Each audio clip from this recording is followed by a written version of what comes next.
بسم الله الرحمن الرحيم يا أيها الذين آمنوا لا تأكلوا أموالكم بينكم بالباطل إلا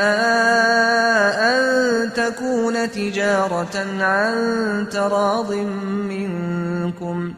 ولا تقتلوا أنفسكم إن الله كان بكم رحيما ومن يفعل ذلك عدوانا وظلما فسوف نصليه نارا وكان ذلك على الله يسيرا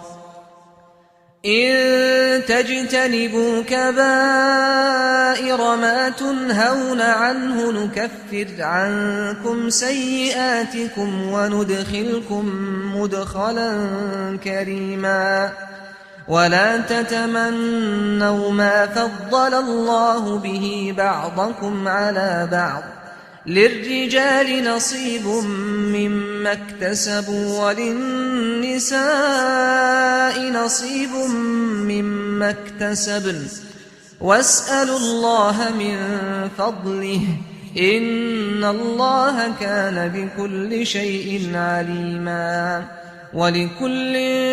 جعلنا موالي مما ترك الوالدان والأقربون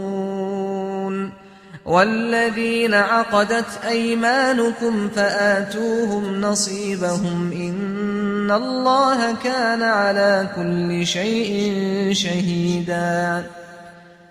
الرجال قوامون على النساء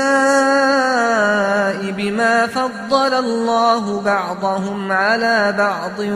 وبما أنفقوا من أموالهم فالصالحات قانتات حافظات للغيب بما حفظ الله واللاتي تخافون نشوزهن فعظوهن واهجروهن في المضاجع واضربوهن فإن أطعنكم فلا تبغوا عليهن سبيلا إن الله كان عليا كبيرا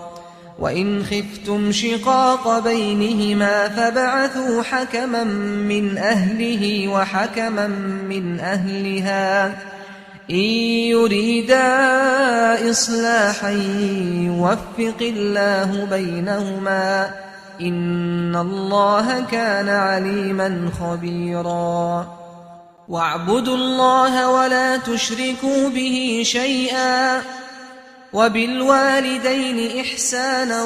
وبذي القربى واليتامى والمساكين والجار ذي القربى والجار الجنب والصاحب بالجنب وابن السبيل وما ملكت أيمانكم إن الله لا يحب من كان مختالا فخورا الذين يبخلون ويأمرون الناس بالبخل ويكتمون ما آتاهم الله من فضله وأعتدنا للكافرين عذابا مهينا والذين ينفقون أموالهم رئاء الناس ولا يؤمنون بالله ولا باليوم الآخر ومن يكن الشيطان له قرينا فساء قرينا وماذا عليهم لو آمنوا بالله واليوم الآخر وأنفقوا مما رزقهم الله وكان الله بهم عليما إن الله لا يظلم مثقال ذرة